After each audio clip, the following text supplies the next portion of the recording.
Hello दोस्तों, welcome to our YouTube channel Kitab Khana, जहां हर बार हम लेके आते हैं आपके लिए एक नई किताब। उस किताब के बारे में हम बहुत सारी बातें करते हैं। वो किताब हम क्यों पढ़ सकते हैं, उस किताब से हम क्या कुछ जानकारी पा सकते हैं, इसके बारे में। तो आइए आज शुरुआत करते हैं एक नई किताब के साथ। शुरू करने से पहले चैनल को लाइक, सब्सक्राइब और शेयर करना ना भूलना।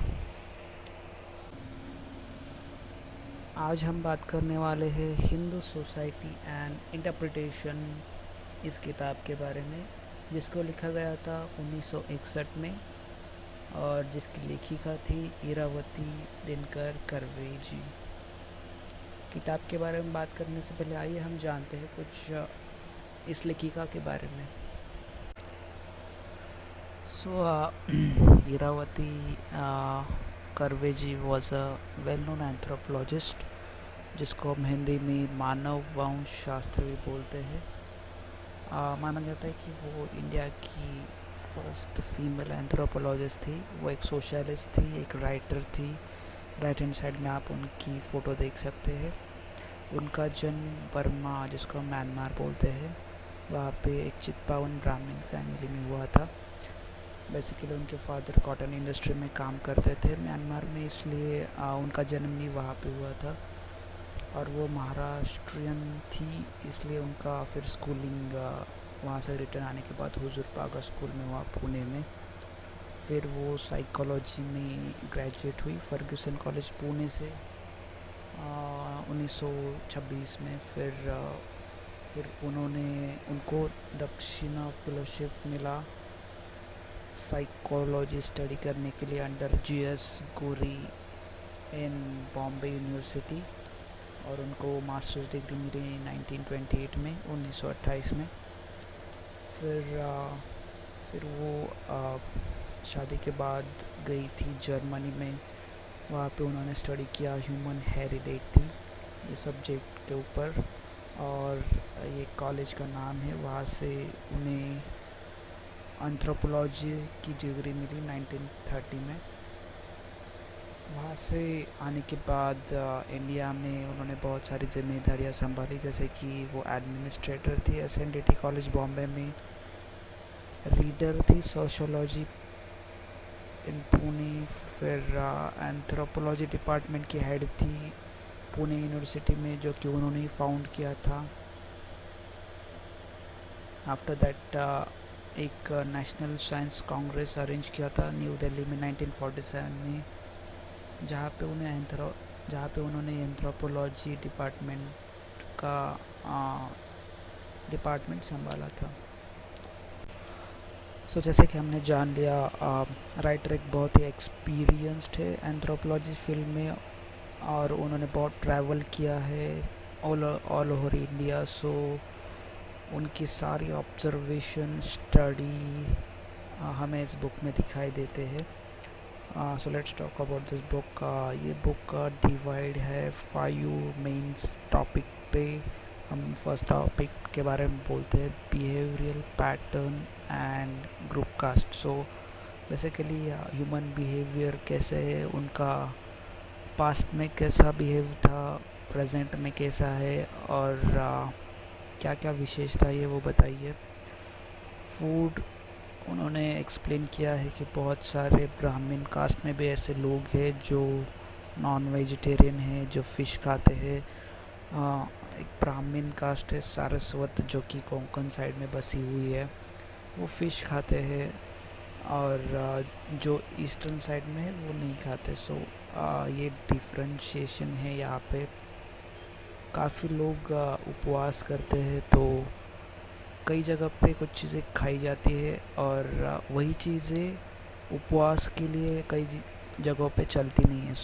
ये बहुत सारी डिस्क्रिपेंसीज है एरिया टू एरिया इंडिया में। उन्होंने वो नोट डाउन किया है बिहेवियरल पैटर्न। ये काफ़ी मुझे इंटरेस्टिंग पार्ट लगा इस किताब में। आपने देखा होगा कि हम जब ऑनियन कट करते हैं, प्याज कट करते हैं, तो छुरी से कट करते हैं प्याज को हाथ में लेकर या कहीं पे भी ऐसा रख कर। लेकिन उन्होंने एक ऑब्जर्वेशन बताया कि साउथ इंडियन में वो अलग छुरी इस्तेमाल करते, बल्कि प्याज को ऐसे छुरी के ऊपर काटते हैं। सो ये बिहेवियरल पैटर्न साउथ इंडिया में हमें दिखाई मिलता है, बल्कि वही नॉर्थ इंडिया में नहीं दिखाई मिलता। सो ये भी बहुत अच्छा पॉइंट मैंने इस किताब में देखा। कास्ट क्लस्टर उन्होंने बहुत सारे एग्जांपल दिए हैं कैसे क्लस्टर्स बने हैं। वो महाराष्ट्र से बिलोंग थी, इसलिए उन्होंने बहुत सारे महाराष्ट्रियन कास्ट के एग्जांपल्स दिए हैं। क्लास कास्ट क्लस्टर में उन्होंने कुम्हार, ये एक पॉटर कास्ट है, उसका एग्जांपल दिया हुआ है। वहाँ पे उन्हें उसका कास्ट क्लस्टर एक्सप्लेन किया है। उसमें बहुत सारे सब कास्ट है, जैसे कि हाथ गढ़े कुम्हार, थोर गढ़े कुम्हार।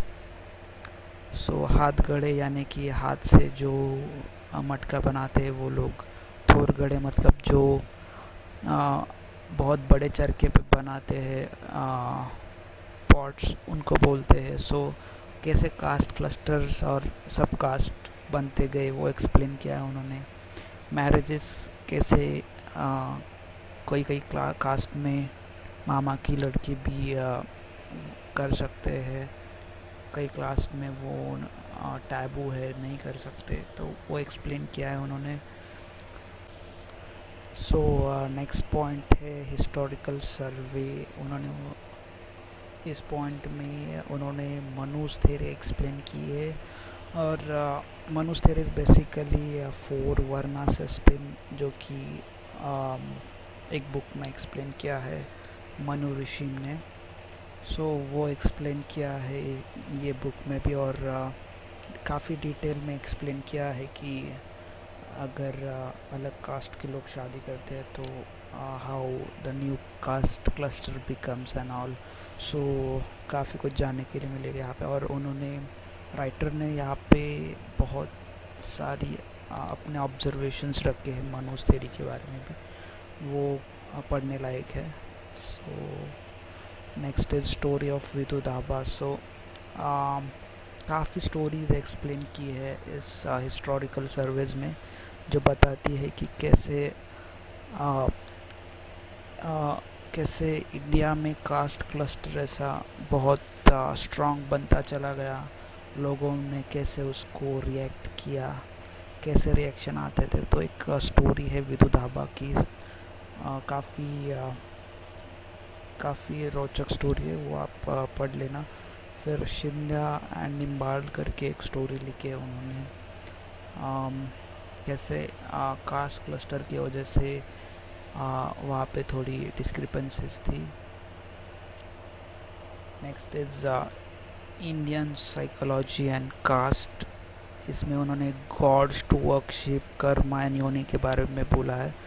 Basically gods, how gods came into existence, who introduced our gods, Indo Aryan gods क्या थे, फिर कैसे नई गॉड्स उसमें ऐड होते गए, ये ह्यूमन टेंडेंसी कैसे थी कि बेसिकली हिंदू टेंडेंसी कैसे थी कि ओल्ड गॉड्स भी हम वर्कशिप करें और नए गॉड्स भी वर्कशिप करें, ये एक टेंडेंसी वहाँ पे दिखाई है। और कर्म योनि, ये जैसे भगवद गीता में एक्सप्लेन किया है, वैसे ही वो थ्योरी कैसे इंडिया के लोगों ने उसको आजमाया, वो बताया उन लोगों ने। Some mechanisms of caste, okay, endurance in caste system, caste in villages, tolerance and.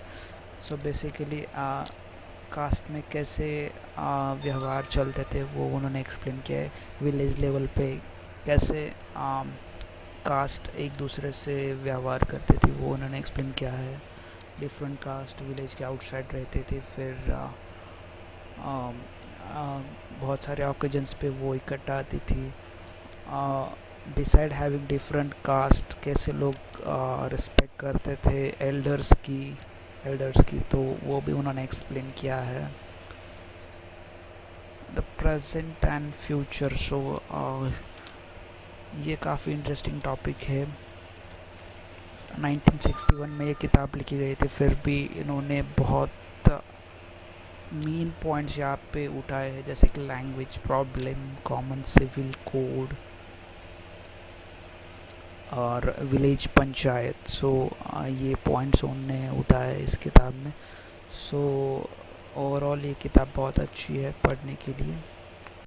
So who can read this book, कौन ये किताब पढ़ना चाहेगा या फिर पढ़ सकता है। So anyone who is interested in knowing how Hindu society कैसे बनी, कैसे रिफॉर्म्स हुए, वो इस किताब में लिखे हुए हैं। इंडो आर्यन सोसाइटी कैसे एग्जिस्टेंस में आई, बहुत सारे ऐसे सोसाइटीज थे जैसे कि गुजर परिहार प्रतिहारा सॉरी। सो ये सोसाइटी बिलोंग करती थी पहले इंडो आर्यन के बाद, from Gujarat to Rajasthan to UP Madhya Pradesh, यहाँ पे उनका एग्जिस्टेंस था। तो ये सारी चीज़ें जो कि एक रूट्स है हिंदू सोसाइटी की, ये बुक में लिखी गई है। सो जिसको भी ये जानना है कि how the society reforms were taking place, तो उनके लिए ये किताब बहुत अच्छी है। और जो भी लोग एंथ्रोपोलॉजी की स्टडी कर रहे हैं उनके लिए तो ये रेकमेंडेड ही है। और यूपीएससी एस्पायरेंट्स के लिए where can you get this book. So ये बुक अमेज़ॉन पे अवेलेबल है, जिसका प्राइस $65 से आपको बहुत सारी लाइब्रेरीज, ओल्ड लाइब्रेरीज में भी मिल सकता है। जाके एक बार जाके देख लीजिए, क्योंकि ये बहुत रेयर किताब है। So thank you guys, hope you have like this video. आपको ये वीडियो कैसे लगा हमें बताइए नीचे कमेंट्स में। लाइक करिए इस वीडियो को, और आप नई किताबें हमें सजेस्ट कीजिए जिसको हम पढ़ के आपको रिव्यूज़ दे सकते हैं। Thank you, God bless you.